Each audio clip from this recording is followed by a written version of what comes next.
Moteur. Bon, tout est prêt? Parfait. 2024. En plus de nous montrer un lieu chargé d'histoire dans tous les sens du terme, on nous a rappelé le bon vieux temps. Que ce soit sur petit ou grand écran, les scénaristes ont donné leur maximum pour nous offrir du grand spectacle. Cette année-là, on a eu droit à un robot particulièrement beau, au retour d'un maître passé inaperçu et à une histoire de complot spatial. Préparez-vous, la séance va bientôt commencer.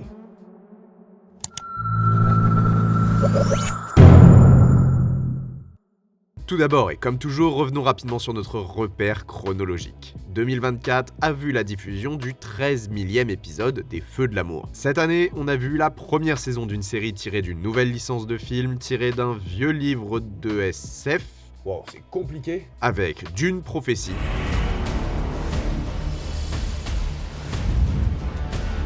Une adaptation d'une saga de jeux vidéo avec Fallout.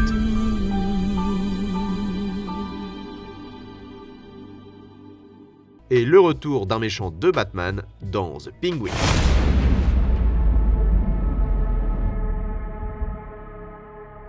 Et en France, une histoire qui a fait trembler la télévision a fait son retour sur nos écrans avec la série Culte. Culte est une série française sortie sur Prime Video. En l'an 2001, un tournant majeur a eu lieu sur tous les écrans du pays. Au centre de cette torpeur, Waouh, torpeur, j'ai dit. une émission télé, Loft Story. La première saison de Loft Story a été un véritable phénomène en France, introduisant un nouveau genre à la télévision qui a captivé des millions de spectateurs. Culte revient sur cet événement marquant en offrant une rétrospective sur les fondements de l'émission, sa production et son impact sur le programme télévisuel français. Loft Story a été l'une des premières émissions de télé-réalité en France, inspirée par le succès du programme similaire Big Brother aux Pays-Bas, où, enfermés dans une maison sans contact avec l'extérieur, les participants étaient constamment filmés, créant une sorte de théâtre de la vie quotidienne où chaque interaction était potentiellement dramatique. Là, normalement, les plus jeunes sont perdus et les plus vieux se disent waouh, 2001, mais c'était il y a 1000 ans. La série Culte met en lumière le processus de création de l'émission, soulignant comment ses producteurs ont cherché à capter l'air du temps en exploitant la fascination du public pour la vie privée et les relations entre les personnes. L'émission a été lancée dans un contexte médiatique avide de nouveautés qui a contribué à son marché fulgurant. Évidemment, la série est complètement scénarisée et les faits ont dû être adaptés pour avoir une histoire plus intéressante. Certains personnages ont été créés et le récit réel remanié. Parmi les moments les plus mémorables de Love Story, on trouve les romances naissantes, les disputes qui éclatent et les défis quotidiens qui ont rythmé la vie des participants. La série Culte revisite ces scènes, les analyse à travers le prisme de l'impact émotionnel sur les candidats et les téléspectateurs. Et surtout, on a une vision des dessous de la production. Comment est-ce que pendant les événements controversés, les studios ont réagi? Love Story n'a pas échappé, justement, à ces controverses. La série Culte explore les polémiques qui entourent l'émission, notamment en ce qui concerne la vie privée des participants et la manipulation des images, les critiques médiatiques qui ont souvent pointé du doigt l'aspect voyeurisme de l'émission et le dilemme éthique qu'elle posait. On a aussi vu le traitement des personnalités, notamment la manière dont la vie de certains personnages tels que Loana elle-même a été étalée à tous, sans parler des histoires avec le CSA. L'influence de Love Story sur la culture télévisuelle française a été profonde et durable. Il y a eu du bon et du moins bon. La série Culte romantise comment l'émission a modifié les normes sociales et culturelles, popularisant certains comportements et surtout certains types de programmes. Ce que l'on comprend avec cette série, c'est que malgré ce qu'on pense, les spectateurs ne voient pas toujours le revers de la médaille. On ne voit pas les moments difficiles subis par les participants, on ne voit pas non plus certaines tensions au sein de l'équipe de production, et même les discussions entre les chaînes et la production. On comprend ici que tout a été fait dans la précipitation, que de nombreuses choses ont été oubliées, ont été passées sous silence, et souvent même des choses importantes pour la vie de ses participants. La série Culte conclut en réfléchissant à ce que l'émission représente pour les générations actuelles. Pour beaucoup, Loft Story a été un miroir de la société de l'époque, révélant ses aspirations, ses peurs et ses désirs. Bon, évidemment, c'est une analyse très poussée. L'émission a également ouvert la voie à de nouvelles formes de narration télévisuelle où la frontière entre réalité et fiction est bien plus que floue. En ce sens, Love Story a participé à des tendances médiatiques qui continuent aujourd'hui à se développer. Et revenir sur cette histoire plus de 20 ans après permet vraiment de remettre en perspective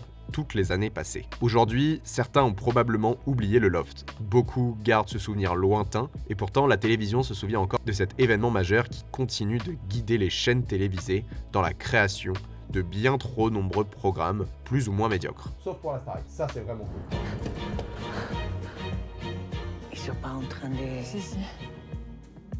Va falloir changer l'eau de la piscine. Dans un tout autre domaine, on a fêté les 25 ans de One Piece avec notamment un épisode spécial extrêmement stylé.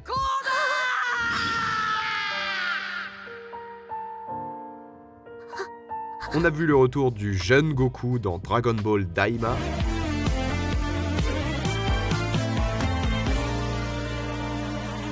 Et le retour d'un personnage super intéressant dans une nouvelle adaptation de Ranma 1/2. Et on va peut-être en parler cette année sur la chaîne.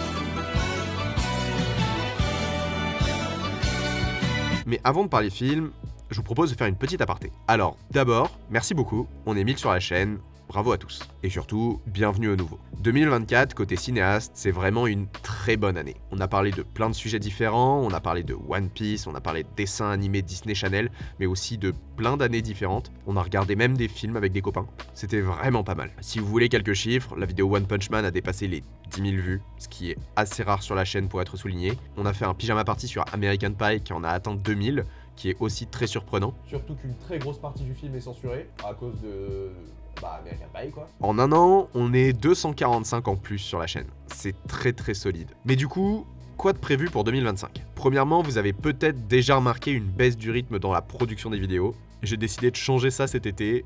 Donc on est passé d'une vidéo toutes les 2 semaines à une vidéo par mois. Je vais garder cette cadence. L'idée ici, c'est de faire moins de contenu, mais de meilleure qualité, plus poussé. Moins, mais mieux et plus long. Vous avez peut-être déjà remarqué, il y a pas mal de vidéos qui sont plus longues. Je pense notamment à la vidéo sur One Punch Man, la vidéo sur This Is Us, qui a dépassé 1 heure. Vous avez aussi probablement remarqué un petit changement dans la ligne éditoriale de la chaîne, notamment sur l'aspect graphique. J'ai essayé de faire quelque chose de nouveau, de plus visuel, un peu plus impactant. Je sais pas si ça marche, mais perso j'aime beaucoup. L'idée c'est d'oublier aussi le nom des formats, parce qu'il y en a un peu trop, et je trouve que ça me restreint trop personnellement sur les sujets abordés. Du coup, en laissant ça de côté, ça me permet un peu de relier les différentes thématiques abordées sur la chaîne dans une même vidéo. Comme par exemple pour revenir à la vidéo One Punch Man, où on a parlé de manga, de dessin et d'animation, mais aussi de philosophie, ce qui je trouve est vraiment très cool. Sinon, sur un tout autre sujet, il y a quelques projets qui vont arriver cette année, même très très prochainement. Je vous invite à me suivre sur les réseaux, je vous en parlerai, notamment sur Instagram.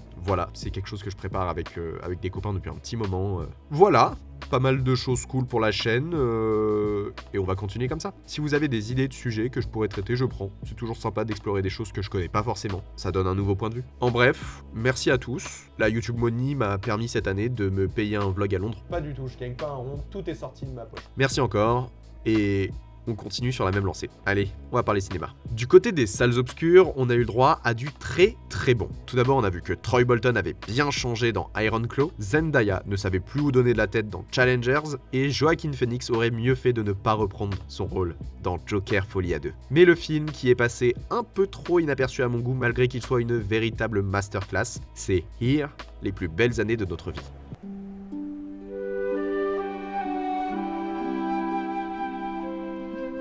Here, les plus belles années de notre vie est un film de Robert Zemeckis. Un génie est de retour. Et est une adaptation du roman graphique éponyme de Richard McGuire. Que pourrions-nous voir si on plaçait une caméra au milieu d'un salon et qu'on remontait le temps jusqu'à la fin du Jurassique? Vous imaginez la quantité de choses et surtout les histoires qu'on pourrait y voir? C'est le postulat de base de Here. Ici, dans cette maison, avant même la construction de celle-ci, la vie s'est déroulée et c'est ce qu'on choisit de nous présenter. Ce long métrage est une œuvre ambitieuse qui transcende les conventions narratives traditionnelles pour explorer la notion du temps et la mémoire à travers un espace unique, le salon d'une maison, parce que c'est là que tout se passe. Avec les performances de Tom Hanks et de Robin Wright, Here immerge le spectateur dans une expérience temporelle et émotionnelle incroyable. La structure narrative de Here est l'un des éléments les plus importants du film. Contrairement à une narration linéaire traditionnelle, Here choisit de faire vivre un lieu unique par les émotions que chacun des personnages a ressenties. Cette pièce devient le point central où se croisent les différentes histoires,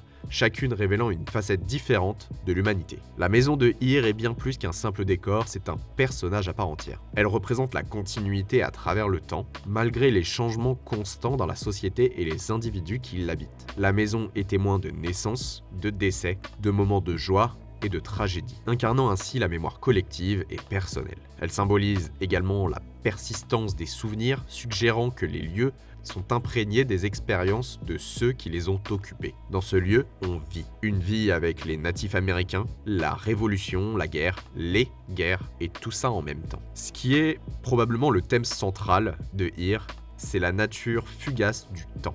Vous avez remarqué que j'améliore mon vocabulaire? Le film nous rappelle constamment que le temps est en perpétuel mouvement, emportant avec lui les moments et les souvenirs. Les transitions fluides entre les différentes époques mettent en lumière la manière dont le passé, le présent et le futur sont inextricablement liés, chaque instant influençant les suivants. Here explore également la notion de mémoire collective. Les événements historiques qui se déroulent dans la maison sont des fragments d'une histoire bien plus vaste, celle de l'être humain. Avec cette histoire de temps, le film pose la question de l'immatérialité du passé. Je crois que ça veut rien dire. Les souvenirs, bien que puissants, sont des constructions fragiles qui peuvent être altérées ou effacées avec le temps. On nous invite à réfléchir sur la manière dont nous nous souvenons et dont nous construisons nos histoires personnelles. Les images du passé qui se superposent au présent dans le film illustrent la manière dont les souvenirs peuvent hanter ou enrichir nos vies actuelles. Tom Hanks et Robin Wright offrent des performances extrêmement émouvantes, donnant vie à leurs personnages, grandissant avec eux, vieillissant avec eux, à travers les différentes époques. Les retrouvailles plusieurs années après Forrest Gump sont fortes, mais leur interprétation de ce couple que l'on voit se former, se découvrir, se construire et même se déchirer est exceptionnelle. Leur capacité à incarner des versions multiples d'eux-mêmes, chacune marquée par des expériences distinctes, enrichit le film dans sa profondeur. Nos souvenirs sont ceux qui nous définissent. Here nous incite à les chérir et à les préserver. La maison, en tant que gardienne de ces souvenirs, symbolise la nécessité de préserver notre patrimoine et notre histoire. Here célèbre la résilience humaine. Malgré les épreuves et les changements constants, les personnages du film montrent une capacité remarquable à s'adapter et à continuer d'avancer. Cette résilience est au cœur de l'expérience humaine. Elle illustre nos capacités à trouver de la beauté et du sens dans les moments les plus difficiles. Avec Here, Robert Zemeckis défie les conventions pour offrir une réflexion profonde sur tout plein de sujets différents. On explore le temps, personnifiant un lieu par l'histoire qu'il a vu s'y dérouler, d'une pluie de météorites, signant la fin d'un monde, à un événement plus récent, comme le Covid, ou le combat contre le racisme. On a vu ici plusieurs familles emménager, plusieurs vies partir, des mariages, des naissances, des couples se former, et tout ça en même temps. En fin de compte, Here nous rappelle que chaque moment, chaque souvenir, fait partie d'un tout plus grand, et que la maison dans laquelle nous habitons, tant littéralement que métaphoriquement, est un lieu de mémoire et de connexion. C'est un film extrêmement sous-estimé qui n'a vraiment pas marché au box-office. Alors que perso, je suis sorti de la salle en larmes. Californie, nous voilà! Joyeux anniversaire, Justin! Joyeux anniversaire! La cérémonie des Oscars de cette année a fait briller un film en particulier. C'est Oppenheimer qui est reparti avec la statuette du meilleur film sorti en 2023. Son réalisateur Christopher Nolan a reçu l'Oscar du meilleur réalisateur et Cillian Murphy a été choisi comme le meilleur acteur pour son rôle de scientifique principal du film précédemment cité. On parle toujours de Robert Oppenheimer. Et chez les actrices, c'est la merveilleuse Emma Stone qui mérite toutes les statuettes de la Terre et qui repart cette année avec l'Oscar pour Pauvre créature. Dans les films d'animation, on a pu voir un chat mouillé dans Flow, chez Pixar on a vu Vice Versa 2, et chez DreamWorks on a vu Kung Fu Panda 4. Est-ce qu'on peut prendre 5 secondes pour écouter une chanson assez stylée?